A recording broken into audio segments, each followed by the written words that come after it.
마태복음 18절에서 19절, 마태복음 5장 18절에서 19절 말씀인데요.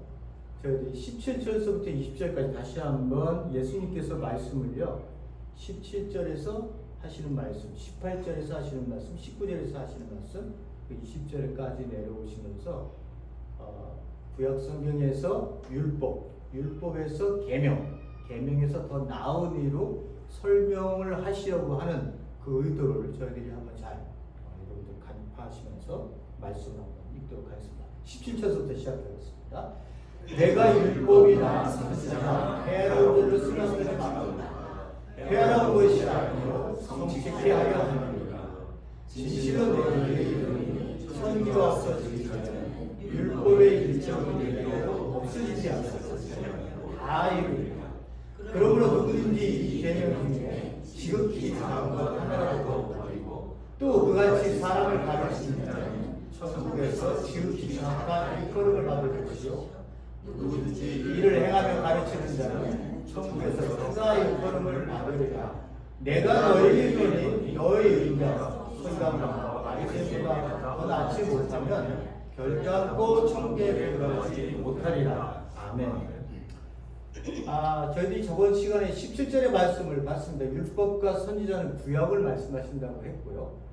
그러니까 예수님께서 메시아로 이 땅에 오신 이유가 내가 구약을 폐하러 온 것이 아니라 구약을 성취하시기 위해서 오셨다. 이루기 위해서 오셨다. 이렇게 얘기를 하고 계십니다.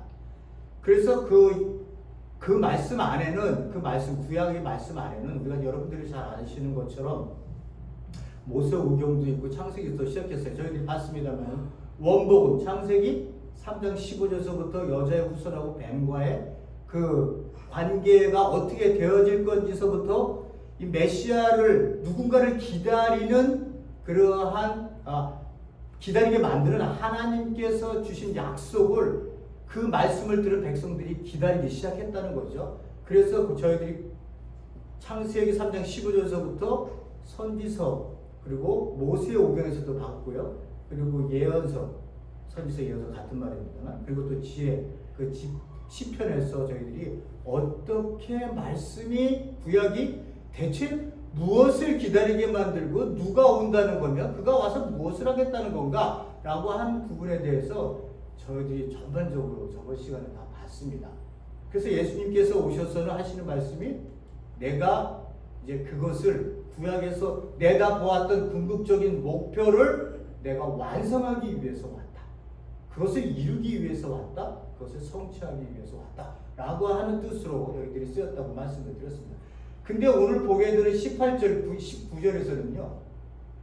구약에서 율법이라고 하는 율법으로 딱 이렇게 정의를 내리고 율법에서 또 계명으로 이렇게 정의를 내리시면서 바꿔가시면서 말씀을 전하고 계십니다. 자, 오늘 이제 그 부분을 보게 될 겁니다. 자, 마태복음 5장 18절에서 보면요, 저희들이 그 개역 한글은요, 그 주절하고 종속절의 해석을 잘못했어요. 이루어진다라고 얘기를 저희들이 얘기해놨거든요. 개역 성경에는. 근데 원문에는 그렇게 나와 있지 않아요. 어떻게 써 있냐 그러면 그 개역 성경 한글 개역이에요. 진실로 너희로니 천지가 없어지기 전에 율법의 일정 일행이라도 반드시 없어지지 아니하고 다 이루리라 이렇게 얘기하거든요. 이루리라 이게 그 동사가 되어버렸어요. 근데 본문에는 그렇게 나와 있지 않아요. 없어지지 아니할 것이다가 동사의 이 절의 주절입니다. 그래서 다르게 해석하면 이렇게 나와요. 진실로 너에게 이르노니 천지, 이거 하늘과 땅이에요. 원문에는 하늘과 땅이라고 나왔는데 우리는 이거를 번역할 때 우리가 한자의 문의 영향, 한자 영향권에 살았던 사람들이기 때문에 하늘과 땅을 천지라고 이렇게 써놓은 거예요. 하늘나라도 어떻게 했다고요? 원문은 하늘나라인데 하늘, 땅, 나라고 그래서 천국 이렇게 썼다고 그랬어요. 가야 할 천국을 얘기한다고 얘기하지 않았습니다. 자, 이렇게 오늘 여기도 보면 천지가 없어지기 전에는, 하늘과 땅이 없어지기 전에는 모든 것이 이루어질 때까지 율법의 1.1획이라도 반드시 없어지지 아니할 것이다. 이렇게 얘기를 하고 있습니다. 여기 보면요, 여기 천지가 없어지기 전에는 이 얘기는요, 우리가 쉽게 얘기하면 해가 동에서 서로 지잖아요, 그죠? 서쪽에서 해가 뜨기 전에는 이런 의미랑 똑같아요. 유대인들이 통속적 과장법을 썼던 말입니다. 그러니까 결코 이런 일이 일어나지 않아요. 결코라고 하는 단어를 쓰고 있는 거예요. 그래서 내가 진실로 너에게 이르니 결코 모든 것이 이루어질 때까지, 그러니까 모든 것이 이루어질 때까지 율법의 1.1핵이라고 하는 것은 반드시 없어지지 아니한다라고 하는 의미입니다. 율법의 1.1핵이라도 라고 얘기했을 때는 무슨 의미냐면 율법의 가장 사소한 세부 사항까지도 다 그것이 없어지지 아니한다는 거예요. 언제까지요? 모든 것이 이루어질 때까지 없어지지 않고 그대로 남아있을 것이다, 이런 얘기입니다. 그래서 결론적으로 이 본문의 요 절의 말씀을 드리면, 모든 것은 율법이 이루어지기까지 가장 작은 세부 사항까지도 결코 없어지지 아니할 것이다, 이런 뜻입니다. 여러분들이 한글 번역을 보면 조금 어려운데요. 이 본문으로, 이 구절로 해석되어진 게 가장 정확한 해석이라고 볼 수 있습니다.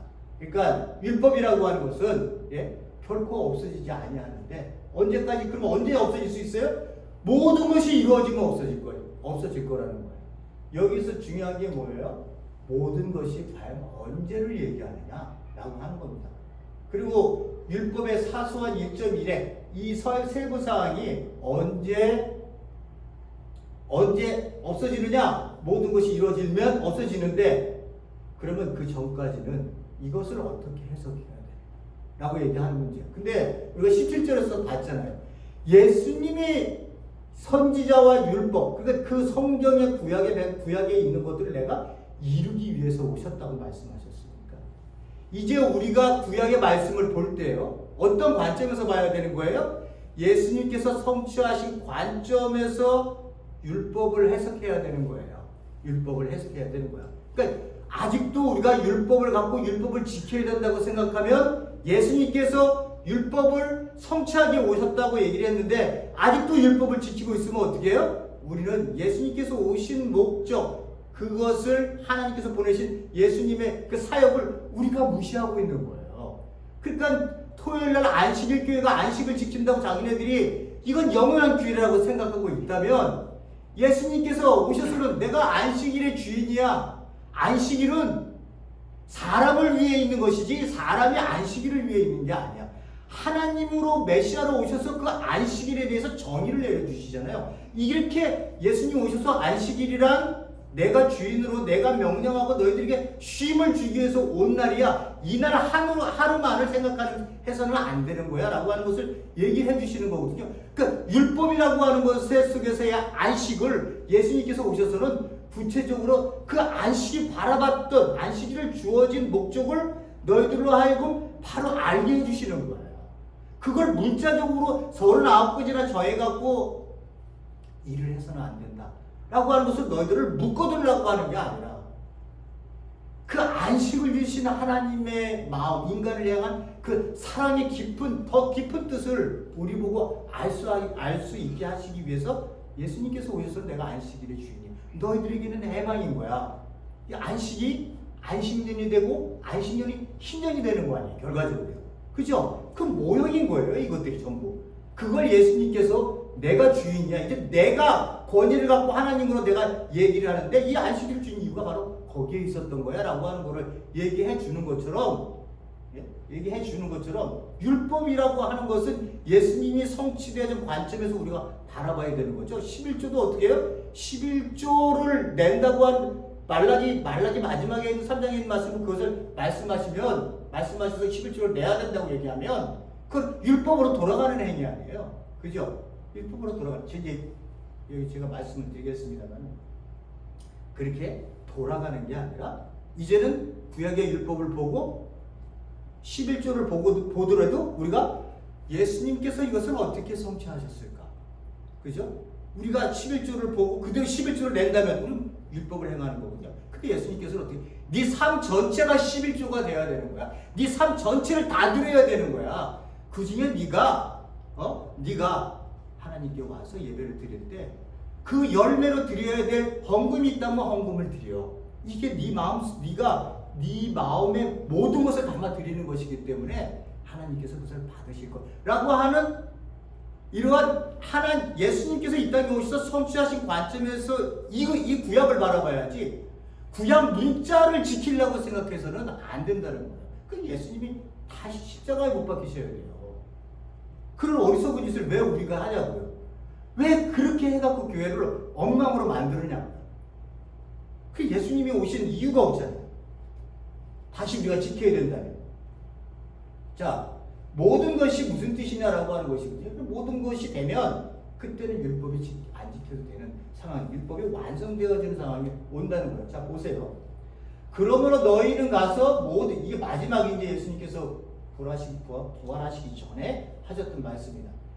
그러므로 너희는 가서 모든 족속으로 제자를 삼아 아버지와 아들과 성령의 이름으로 세례를 주고 내가 너희에게 분부한 모든 것을 가르쳐 지키게 하라. 볼지어다 내가 세상 끝날까지 너희와 항상 함께 있으리라. 여기서 세상이 끝난다라고 하는군요. 세상의 역사가 끝난다는 거예요. 그때 미국이란 나라가 존재하지 않아요. 세상이 끝난다고 미국이란 나라가 왜 존재를 해요? 중국, 수는 다 존재하지 않아요. 인간의 역사가 끝나는 날이에요. 그 날은 어느 날이에요? 예수님이 오시는 날, 재림하는 날임을 얘기를 하는 거예요.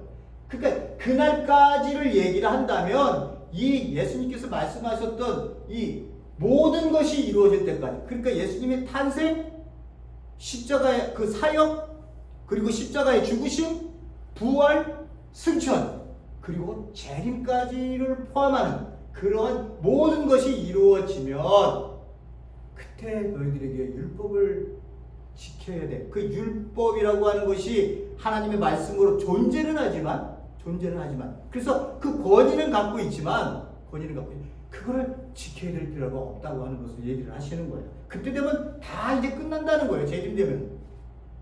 자, 그거 다시 이제 또 예수님께서 이제 말씀을 하십니다. 자, 그래서 제가 말씀을 드렸다시피 어떻게 얘기해요? 사도 바울은 이거를 그리스도께서 나타나심으로 인해서 율법은 끝이 났다는 거예요.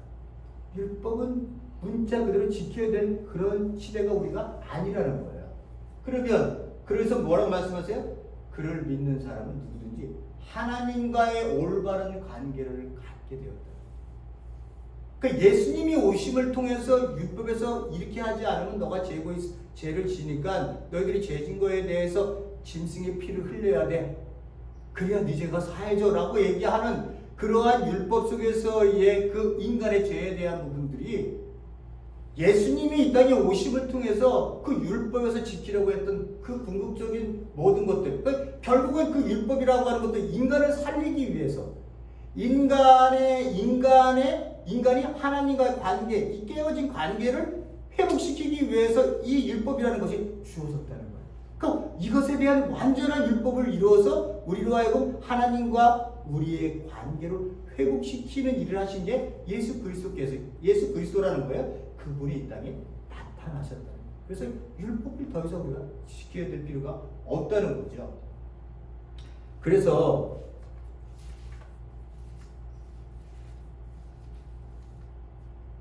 율법이 내다 보았던 목표를 예수님이 오셔서는요, 그걸 다 성취를 하십니다. 그래서 율법이라고 하는 것을 율법의 권위는 그대로 존재는 해요. 하나님의 말씀이니까. 그렇지만 그 모든 최종적인 결과는 예수님이 재림함을 통해서 이제 더 이상의 이 땅에서 우리가 지켜야 되느냐 지켜야지 말아야 이런 것들은 존재하지 않는다는 거예요. 제가 이제 예를 하나 드려드리겠습니다. 좀 더 여러분들에게 헷갈리실까봐 좀 더 제가 설명을 제가 잘 못해서 그럴 수 있으니까. 자, 제가 예를 하나 드려드릴게요. 근데 이거 제가 그 신학교 시절에 우리 교수님이 하신 얘기예요. 제가 좀 그걸 각색해서 말씀드릴게요. 군대 간 남자하고 연애하는 어떤 여자 이야기를 제가 하겠습니다. 자, 보세요. 지금 율법에 관한 이야기를 제가 설명해 주려고 제가 이 얘기를 예를 드는 거예요. 한 남자가 군대를 갔어요. 군생활을 하던 중에 그 후임병, 그러니까 내가 상병장이면 상병 이렇게 좀 어린 저보다 이제 후배 병이 이게 들어왔는데 그 후배가 자기 동생을 소개시켜 줬어요. 군대에서 행복한 일이라면 그죠? 뭔가를 기다려. 제대는 아직. 그러나 그 기간을 지낼 수 있는 그 가장 그 복된 길은 사랑하는 여자가 있어서 나를 기다려주는 사람이 있으니까 내가 거기에 대한 기대를 안고 그 군대 생활을 하는 사람이 제일 행복해요. 여러분들은 해보시는지 어떻게 해보시는지 있으시겠습니다만 그렇습니다. 어쨌든 그렇습니다. 자, 소개를 받아서 둘은 열심히 서로 사랑을 나누었습니다. 제대 날짜가 하루하루 가까워오니까요, 여자가 남자의 얼굴이 너무 보고 싶었어요. 그래서 사진 한 장만 보내달라고 그렇게 그 편지를 썼습니다. 그랬더니 그 남자가 자기가 제일 잘 나온 사진을 골라서 한 장을 보내주었습니다.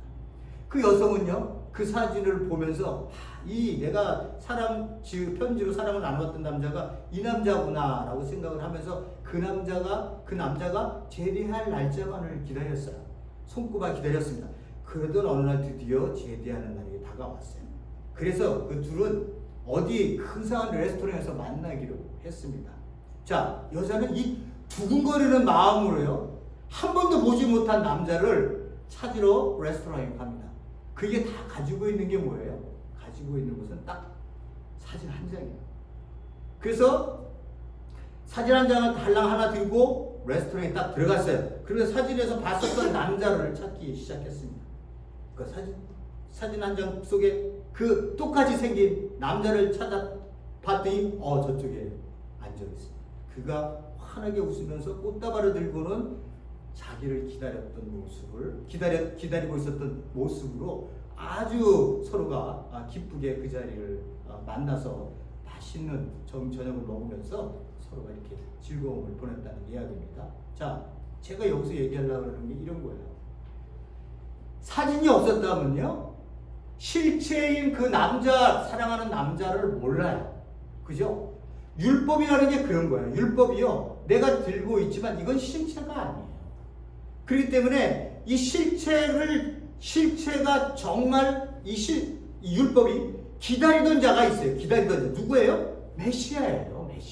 메시아가 이 율법의 그림자였던 거예요. 이 사진의 역할을 했던 거예요. 그러니까는 사진을 봤던 사람들은 이 사진의 주인공인 오기를 엄청 기다렸어요. 이것이 유대인들이, 이스라엘 백성들이 메시아를 기다렸다고 하는 거예요. 메시아를. 근데 메시아가 어떻게 2000년 전에 오신 거 아니에요. 그죠? 근데 그 분을 못 알아보고 죽이는 거 아니에요. 자, 제가 거기까지 가는 게 아니라 율법의 역할을 여러분 아시겠죠? 율법은 이 사진의 역할입니다.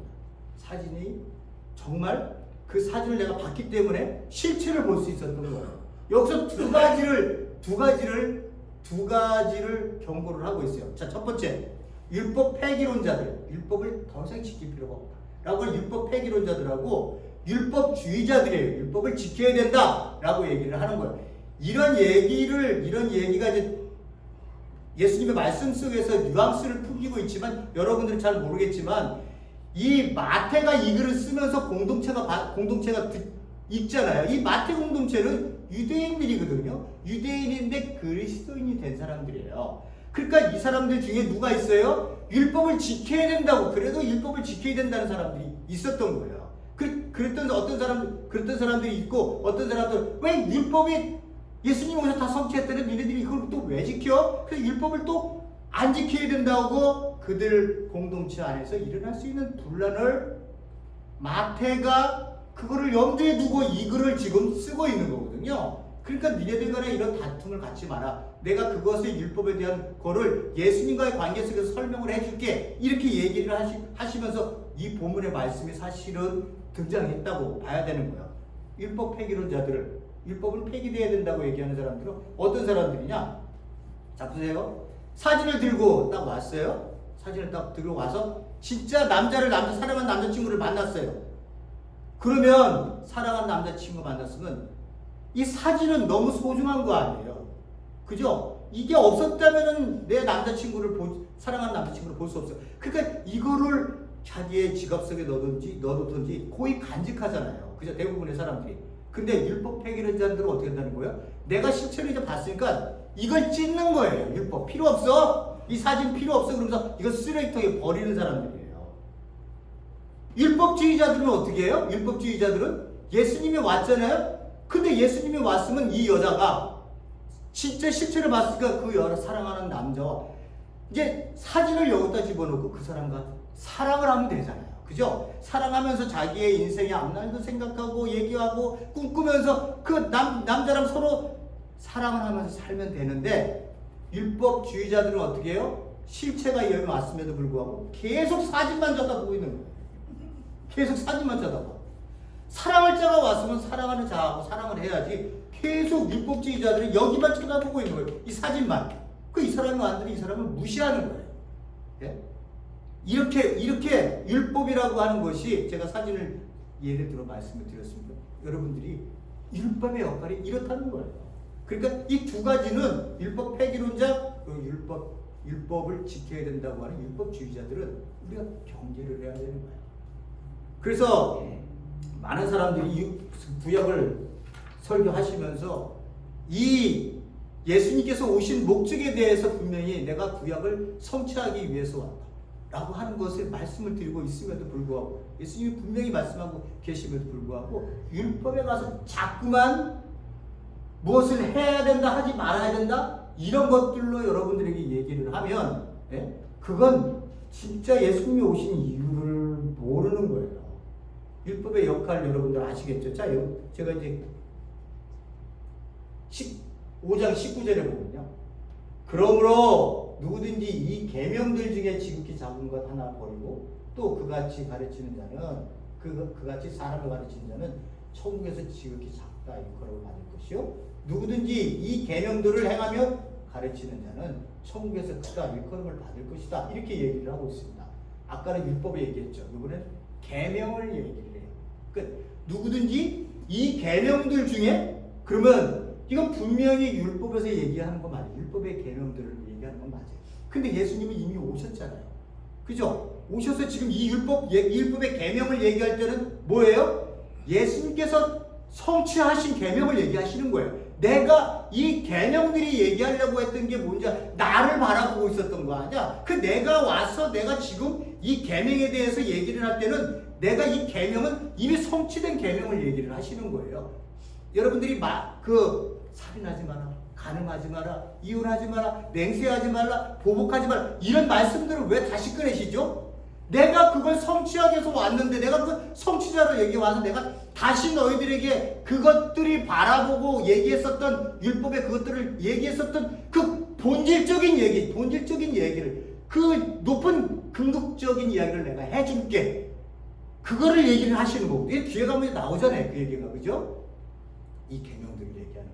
이 계명들은 이미 예수님께서 성취하신 거예요.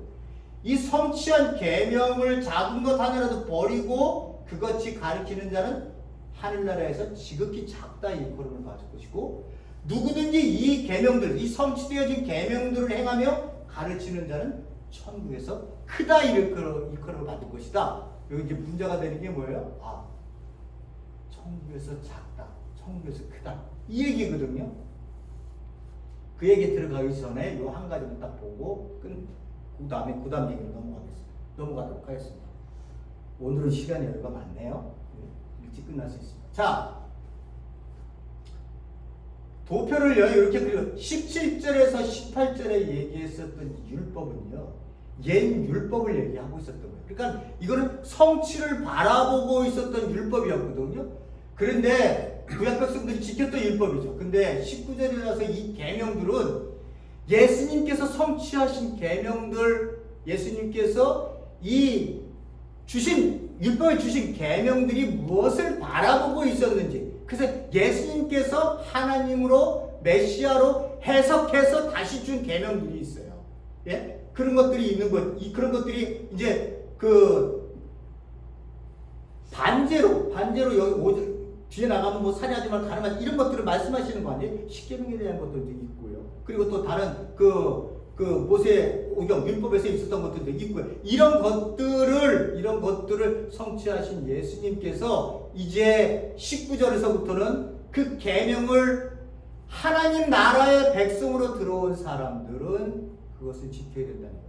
자, 이게 어디서 나오냐면 예수님께서 이 땅에 오셔서 율법을 성취하심을 통해서 예수님 그걸 초림이라고 해요. 이 땅에 예수님께서 오셨다라고 하는 거 처음으로 오셨다라고 하면 초림이라고 얘기를 하는 거예요. 이 초림을 시작으로 율법에서 바라보았었던 구약에서 바라봤었던 그 인물이 주인공이 예수님으로 이 땅에 등장하심을 통해서 세상의 역사는 갈라지는 거예요. 2000년 전에요. 자, 예수님이 오시기 전에는 이스라엘 백성들이 이거를 구약의 시대를 이 시대라고 얘기를 하고요. 예수님이 이 땅에 오셔서 그들은 주의 날이라고 얘기를 해요. 주의 날이 오는 그날을 와서 시작되어지는 날을 오는 세상이라고 생각을 했어요. 오는 세상. 이게 그들에게는 하나님의 나라예요. 그들이 생각했던 기다렸다고 얘기했잖아요. 그죠? 그 나라, 그분이 오시는 날로부터 시작되어지는 게 하나님의 나라예요. 그게 영생인 거고요. 그걸 그때 사는 삶을 생명을 산다고 얘기를 하는 거예요. 여러분들이 영생 그러면 오래 사는 거 이렇게 얘기하잖아요. 그런 의미가 절대 아니에요. 그러면 진짜 지극히 작은 유대인들은 그렇게 생각하지 않았어요. 주의 날에 누군가가 오시면 이제 그때로부터는 오는 세상은 그야말로 메시아의 시대, 하나님의 나라가 시작하는 시대였던 거예요. 새로운 시대가 열리는 거예요. 새로운 시대가.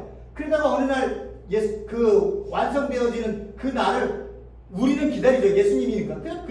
그냥 그걸로 끝나는 거예요. 이스라엘 백성들은 그 주에 하나님 오시면서 그냥 끝나는 날이에요. 근데 예수님이 오셨는데도 그런 날이 아니라니까 그들은 예수님을 죽이지만 예수님이 이 땅에 오셔서 우리의 관점입니다.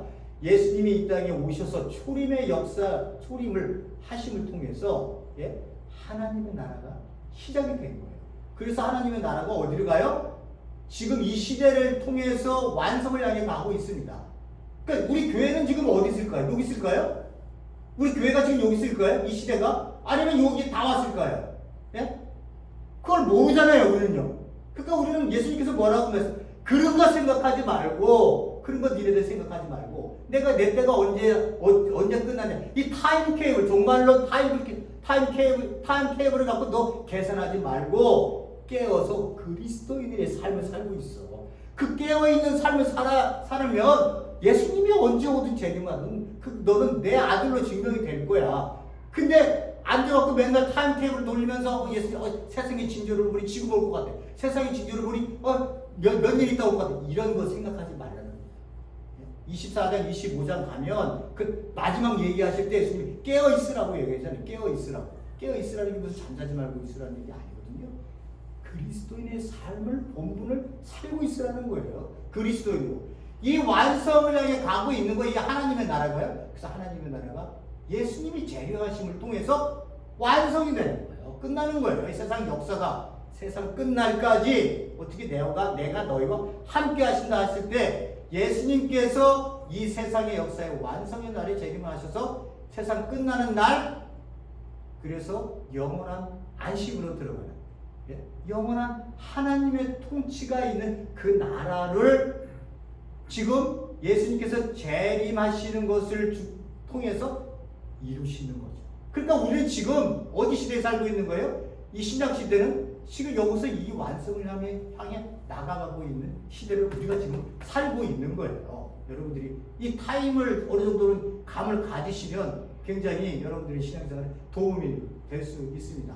그래서 율법이라고 하는 것은 뭐라고요? 예수님이 오신 것 동시에 성취를 하신 거예요. 이 성취되어진 율법을 우리가 뭐라고요? 예수님께서 주신 율법, 우리 제자들이 지켜야 되는 율법으로 새롭게 예수님이 해석해준 율법을 우리가 이제 지켜야 되는 사람들이 된 거예요.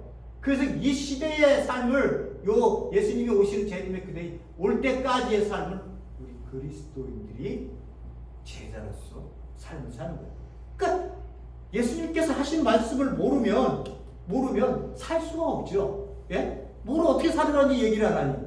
그러니까 예수님께서 하나님의 나라가 이 땅에 등장해서 그 나라의 그 백성들이 한 번도 경험해 보지 못한 이 하나님의 나라에 대해서 예수님이 그렇게 말씀을 많이 하고 계신 거예요. 계속해서 하나님의 나라는 이렇게 계속해서 가르치고 계시는 거예요. 그래서 그 안에 들어온 백성들이 요 시대를 살아가면서 아버지의 뜻이 무엇인지를 알아가며 자기 인생이 여기에 올인원돼서 그리스도인으로 살아가는 것을 얘기하고 있습니다.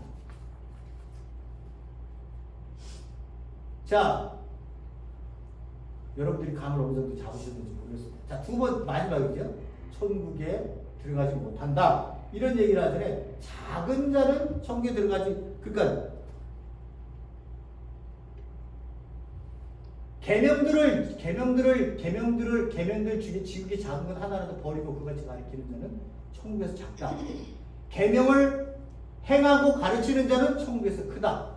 이게 천국을 들어간다는 말이야, 못 들어간다는 말이야, 아니면 천국에 들어갔더니 작은 자가 있다는 거야, 큰 자가 있다는 거야. 이게 우리한테 또 헷갈리는 문제 아니에요, 그죠? 근데 이제 제가 마지막 힌트를 얻을 수 있는 그런 부분입니다. 자, 마태복음 18장 1절에서 5절. 아이들을 이제 예수님께서 데려놓고는 너희들이 이런 어린 아이처럼 낮아지지 아니하면 하나님 나라에 결코 들어가지 못한다. 이렇게 얘기하고 계시죠. 천국에 들어가지 못해. 결단코 어린아이들처럼 낮아지지 않으면, 그러므로 누구든지 이 어린아이와 같이 자기를 낮추는 자는 천국에서 큰 자다. 이렇게 얘기하고 있어요.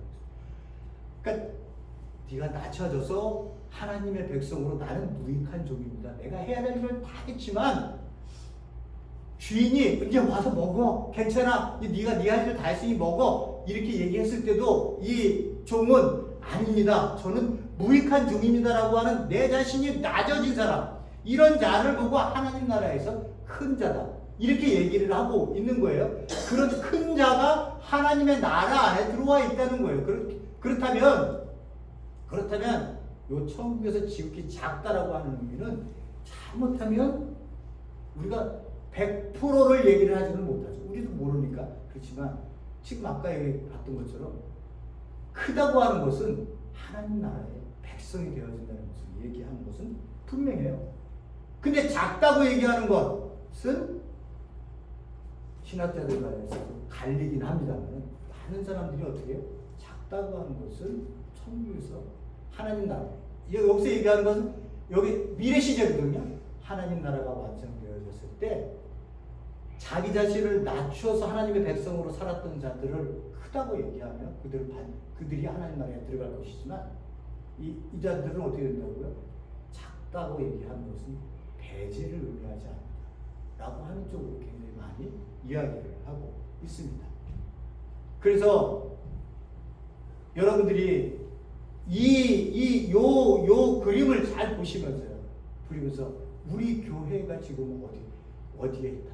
이 율법을 지켜야 된다고 하는 것과 예수님께서 율법을 해석해서 우리에게 다시 성취하신 율법을 우리에게 주시는 이 계명들, 이것들을 우리가 어떻게 지켜야 되느냐라고 하는 것을 우리가 이제 관심을 갖고 예수님의 말씀에 귀를 기울이는 거 아니에요.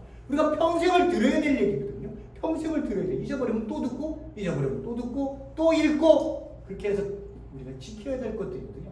자, 제가 여러분들에게 말씀을 드리려고 하는 결론의 말씀은 이겁니다. 우리가 이 시대를 살잖아요. 신약의 시대를요. 유대인들은 아직도 기다리고 있죠. 왜요? 예수를 그리스도로 인정을 안 하니까.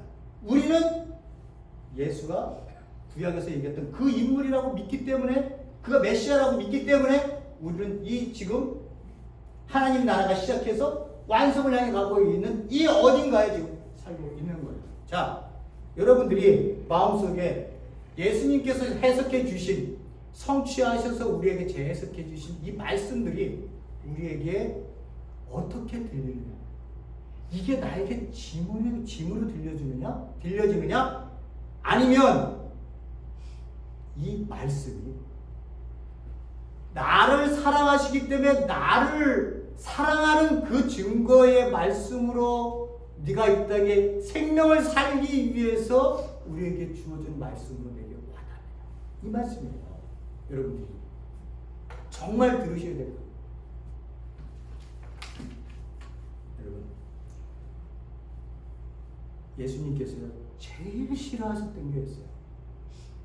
정말로 예수님께서 세상에 오셔서는 유대인들의 그 종교 지도자들을 제일 싫어했어요. 왜냐하면 하나님이 주신 이 모든 구약의 말씀들, 이 모든 것들은 우리가 얘기하는 것처럼 하나님을 사랑하고 내 이웃을 사랑하라, 이 같은 개념으로 주신 거예요. 그러니까 사랑의 개념으로 이 공동체가 함께 더불어 잘 살기를 원하셨어요. 근데 율법을 가지고 이것을 종교로 만들어버린 거예요. 이 율법을 가지고 종교로 만들었어요. 그래서 율법의 이 말씀의 의미를 깊게 생각해서 하나님이 나를 얼마나 사랑하시는지를 발견하기보다는 이 문자를 지키게 함을 통해서 이 종교를 만들어서 자기의 이 체계, 유대교라고 하는 체계를 만들어서 백성들을, 지키지 못하는 백성들을 그 삶을 비참하게 만든 거예요. 다 죄인이라고. 제사를 드리는 이 모든 것들이 뭐예요? 종교적인 형식에서 틀을 벗어나지 못했던 거예요. 그러니까 예수님이 오셔서 보니까 내가 만들어서 이 땅에 생명을 살게 하고 서로 기쁘고 즐겁고 한 공동체 안에서 서로를 부듬고 살아갈 수 있는 이 말씀을 말씀을 줬는데, 니네들이 이 말씀을 갖고 네 형제들을 정죄해서 인간의 생명을 이렇게 업신여기고 이렇게 죄인되게 만들고 삶의 희망이 없는 가치 없는 존재로 만들어버렸어? 니네들이야말로 독사의 자식들이고 니네들이야말로 천국에 못 들어가. 내 나라에 절대 니네들은 못 들어가. 예수님이 그것과 싸우시는 거예요. 오셨어요. 여러분 이렇게 말씀을 다 주시면서 계명들 주시면서 이런 것들이 있지. 이 계명들이라고 하는 것이 결과적으로는 뭐예요? 율법의 벽을 넘어서 너희들은 이제는 더 이상 율법이라는 벽을 내가 허물었으니까, 그 벽을 허물었으니까 제발 이 종교적인 벽에 갇혀있지 말고 넘어서 생명을 좀 살으라는 거예요. 생명을. 왜 너희들은 서로 사랑하지 못하니? 내가 주신 이 내가 피를 흘려서 너희들의 생명을 살렸는데 이 너희들의 생명의 가치를 요렇게밖에 못 여겨? 네? 예수님이 그런 모습을 교회에서 발견하면 얼마나 한탄하시겠어요? 네? 종교적으로 우리가 갇혀서 제가 계속 말씀드려요. 교회 오면 목사 있고 장로 있고 집사 이런 거 생각하시면 안 된다고요. 이게 종교인 거예요. 이게 종교인 거예요. 교회에 오시면 누구든지 사랑하고 품을 수 있는 기쁨의 대상들, 예수 그리스도를 통해서 우리가 새로운 생명을 얻어서 사는 이 삶을 얘기를 하고 있는데 지금. 예? 삶을 얘기하고 있는데 11조를 냈니 못 냈니, 교회 주일 성서를 지켰느냐 안 지켰느냐 이런 것들을 갖고 성도들을 판단하거나 건축 공급한다고 리스트 세워서 이렇게 리스트 뽑아놓고 이런 것들로 교회가 이 종교 행위를 하고 있는 거죠. 가장 작은 자가 나야 내 옆에서 울고 있는 형제의 모습이 안 보여요. 너는 믿음이 약하니까. 그 신앙생활을 그따위로 하니까 그렇게밖에 못 써요. 이렇게 정죄를 하는 교회들은요, 종교적인 교회예요. 그런 교회에 예수님은 관심 없어요. 한 생명이라도 서로가 귀하게 여겨서요, 이 생명을 사는데 내가 주신 이 말씀, 예수님이 주신 이 말씀이 너를 복되게 한다면, 그래서 네가 복된 존재로 알고 그 옆에 있는 존재도 나에게 복된 존재로 보여지게 된다면 우리는 우리로 살 수 있어요. 교회의 본질을 찾을 수 있는 거예요. 생명을 서로 기뻐할 수 있는 존재로 우리가 살 수 있다는 거예요. 이 공동체를 원하시는 거지. 이 공동체를 원하시는 거지. 교회는 목사 맨날 설교를 하고, 예? 장로 암투 권력이나 하려고 그러고, 목사 뭐 조그만 거 이상하면 트집이나 잡으려고. 이런 교회 만들자고 우리가 여기 모였냐? 지가 편이시지. 그래서 저는 다른 교회 안 가고요. 제가 여기 오기 전에 저 실매치 가서 바닷가 오르면 훨씬 마음이 편안해. 하나님이 주시는 이 평안함. 걸으면서 별 생각을 다 합니다. 근데 너무 편안해. 왜? 내가 교회에 들어오면 또 그 틀에 맞춰갖고 나를 잣대를 지겠지. 목사, 너 설교 잘해야 돼. 사모치 옷 입나 잡아야지. 옷 입나? 옷을 왜 저렇게 입고 왔대? 머리부터 왜 저렇게 했어? 야, 나는 진짜 하나님의 생명, 하나님이 보내신 자기 아들을 죽인 사람이에요. 죽인 하나님이세요.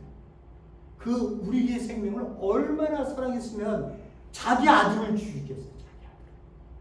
그래서 나를 살려줬는데, 그래서 내가 예수 그리스도를 알고 새롭게 번어겐에서 다시 태어났는데, 태어난 사람의 입에서 나오는 게 고작 그런 것들이에요. 예? 고작 그런 것들이냐고요. 우리 왜 교회를 싸우려? 진짜 저는 그런 것들이 이해가 안 돼요. 종교와 싸우셔야 됩니다. 종교와 싸우셔야 돼요. 이 생명이 얼마나 귀하다고 하는 거. 그래서 네 생명이 얼마나 귀한지 알기 때문에 우리가 함께 모여 살아도, 예? 우리가 함께 밥을 먹어도, 어떤 얘기를 나누어도 우리가 받아들이고 서로를 당신을 보면서 기뻐할 수 있는 그러한 생명을 살라고 우리를 부르셨는데, 아멘. 교회를 이 땅에 움직여서 되겠어요? 제가 말을 좀 심하게 합니다만, 제가 왜 화가 나겠어요? 그런 교회들이 너무 많으니까 그런 거예요. 너무 많으니까. 가짜 교회들이 너무 많다는 거지. 그러니까 저만 옳다고 얘기하는 게 아니야. 제가 제가 아들, 딸, 우리 딸 그리고 아들 하나입니다.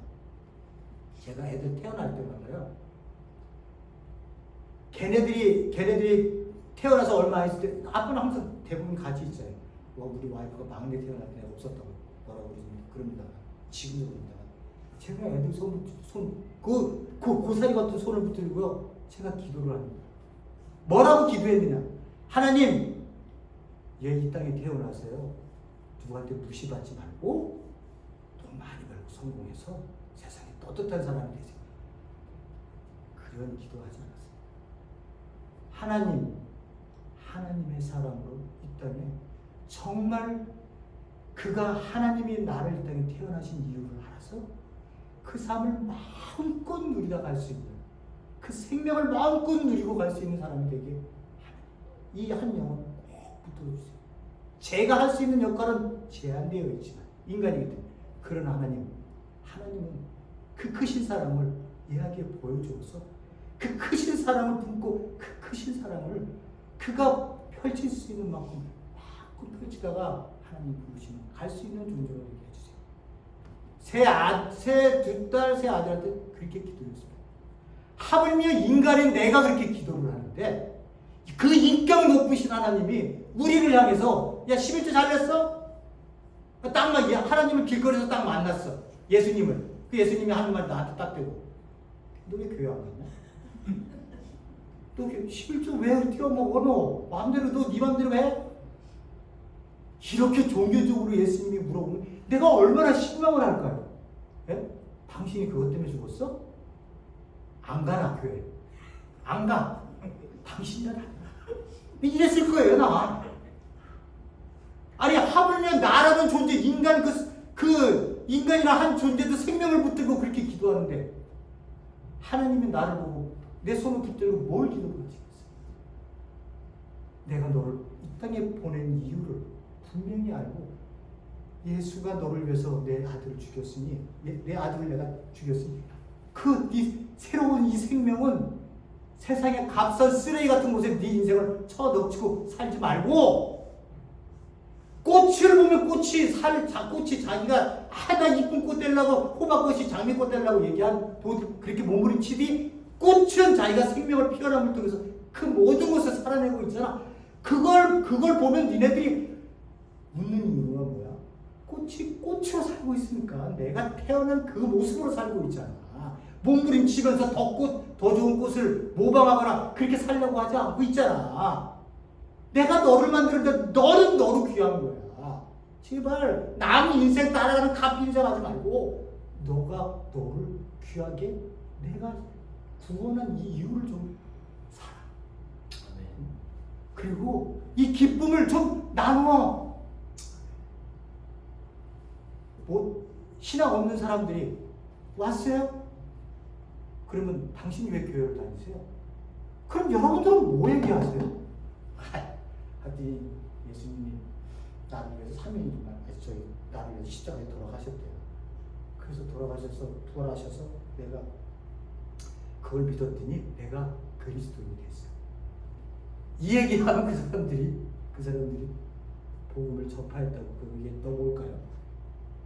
요 십자가의 죽음과 부활을 얘기할 때요, 내 인생의 전부가 들어있는 거예요. 여기에 내가 예수를 안다고 할 때 얼마나 많이 눈물을 흘렸고 내가 죄인이라는 걸 알았어요. 요걸 짧은 딱 두 마디의 교리로 내가 그리스도인이 됐다라고 하면 다 가짜인 거예요. 다 가짜인 거예요. 예? 그거를 어떻게 그 짧은 한마디로 다 얘기했어. 내 인생이 지금 하나님 안에서 어떤 존재인지 내가 알게 됐는데, 예? 그 예수 그리스도를 알 때 내가 얼마나 기쁨이 있었고 그 은혜에 무릎 꿇고 뒹굴르면서 짐승 같은 소리를 내며 울었는데 어떻게 그 짧은 두 마디로 끝낼 수 있어요? 교회들이 그걸 교육을 시키고 있어요. 그걸 교육을 시키고 있어요. 그러니까 화가 나는 거예요. 그러니까 비치고 가는 게 낫지. 제대로 안 들어. 제대로 들어가서 또 나로 하여금 율법적인 체제 안에 들어와서 아이고 목사는 이래야 저래 이런 게 싫어요. 여러분 제가 싫으면요 언제든지 얘기하세요. 저 비치 갑니다. 제가 심각하게 얘기했습니다. 종교의 벽을 넘어 생명을 사세요. 아멘. 그러라고 우리가 있는 거예요. 그러라고 여러분들이 모여요. 고맙고 감사하신 하나님 아버지, 우리는 생명을 산다는 걸 모릅니다. 교회가 뭔지도 모릅니다. 그냥 교회 와서 예배드리면 그게 전부라는 줄 알아요. 예수님께서 성취하신 이 구약의 이 모든 말씀들이 결국은 메시아라고 한 인물을 통해서 우리 인간을 살게 하시기 위한, 생명을 얻게 하기 위한 아버지의 계획이, 아버지의 그 깊은 사랑이 그 안에 있었음을 우리가 깨닫는 존재가 되기를 원합니다.